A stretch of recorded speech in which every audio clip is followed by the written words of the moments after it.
The signal was a pistol shot. As the sound rang out, a group of conspirators stormed Lisbon's Ribeira Palace, the seat of power and the home of the viceroy. It was an incredibly risky enterprise. The few conspirators were pitted against the might of the Habsburgs, the most powerful dynasty Europe had ever seen.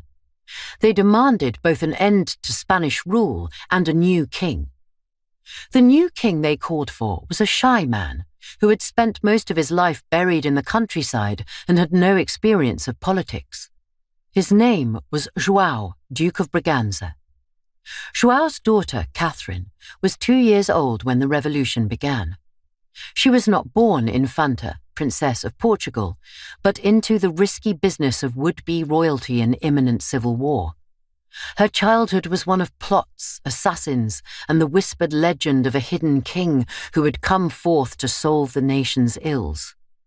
While she may not have been born an Infanta, however, she was a daughter of Portugal's wealthiest and most powerful aristocratic house.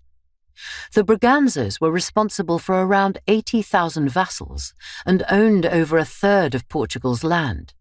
They were also royalty with a significant claim to the throne. To understand the Braganza claim, we need to travel a little in time and space. A visitor to northern Morocco in 1578 would have observed 2 armies camped on either side of the Lucos River at Alcácer Quibir.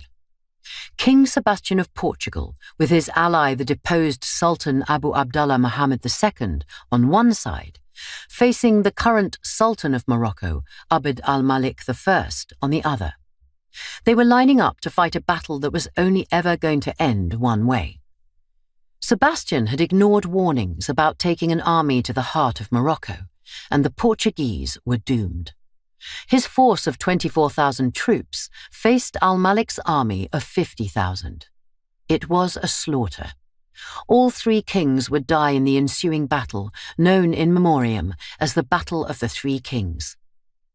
Since no one had seen the young, impetuous King Sebastian die at Alcácer Quibir, and no clearly identifiable body was found, 4 fake Sebastians emerged in the years following the battle, all claiming to be the lost king and capitalizing on the popular belief that he could not really be dead. In Portugal today, Sebastianism still has mythological power. One of his titles is Sebastian the Asleep, and it is believed that at a time of great national need, he will emerge from wherever he is sleeping to fight for his country once more.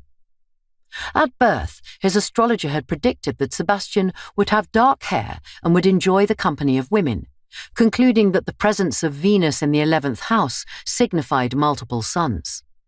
The astrologer was wrong on all counts. Sebastian had light hair, no wife, and no issue. After his death, only his cantankerous elderly uncle, the Cardinal Henrique, remained as the clear heir to the ruling Portuguese House of Avis.